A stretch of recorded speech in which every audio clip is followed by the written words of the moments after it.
Le championnat du monde de handball 2015 au Qatar. Raconté par Guillaume Joly. Épisode 4. Salut Guillaume. Salut Bastien. Alors bravo déjà pour la qualif. Vous avez fait un match parfait contre l'Argentine pour vous qualifier pour les quarts de finale avec une première mi-temps énorme, plus 10 à la pause. Et puis une deuxième mi-temps dans la continuité où vous avez continué à dérouler, où tout le monde a pu s'exprimer. C'est bon pour la confiance, non ? Oui, c'est sûr, c'est vrai qu'on s'était quand même mis la pression sur ce match-là, on avait envie de sortir un gros match.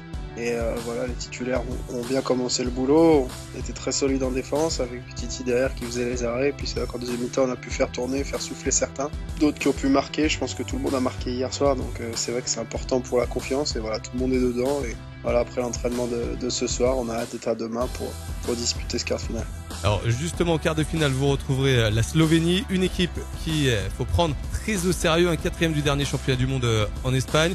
Et puis ils sont encore sur une belle dynamique. Ouais, c'est vrai que c'est une équipe qui joue bien au ballon, qu'on connaît, puisqu'il y a 8 joueurs qui évoluent en D1 française. Donc voilà, on les a décortiqué la vidéo aujourd'hui, on a travaillé quelques ajustements à l'entraînement de ce soir, et puis voilà, il y en aura encore un entraînement de réglage demain matin, et puis voilà, on aura envie de sortir encore un gros match demain soir. Alors justement, tu nous dis que vous avez commencé à étudier cette équipe slovène à la vidéo. Sur quel point Claude Onesta a-t-il insisté pour les faire déjouer ? Si on peut dévoiler. On va pas dévoiler les plans, mais on s'est attaché à regarder ce qu'ils avaient fait depuis le début de la compétition. Ce que je peux dire, c'est que ça joue bien au ballon, que c'est une équipe qui va vite en contre-attaque, et voilà, il faudra vraiment se méfier et sortir encore un très gros match pour pouvoir s'ouvrir les portes de la demi-finale. Alors tu nous l'as dit, tout comme l'Argentine, il y a beaucoup de joueurs slovènes qui jouent en France, en LNH, 8 au total. Est-ce que c'est un avantage pour vous de les connaître ou pas du tout ?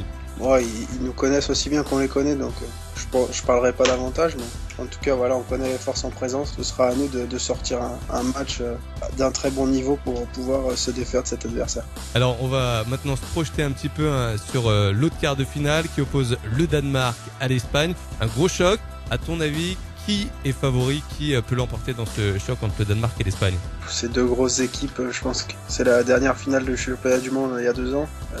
Voilà, avec des grands joueurs des deux côtés.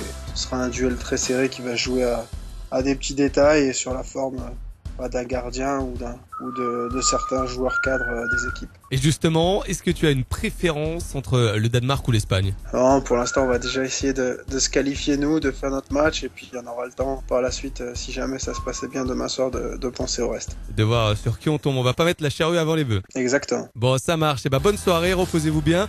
Bon match demain, ce sera, on le rappelle, à 19h01 heure française, Slovénie-France. On va bien évidemment suivre ça avec attention. On vous souhaite bonne chance. Merci. On se retrouve derrière avec, on espère, la qualification.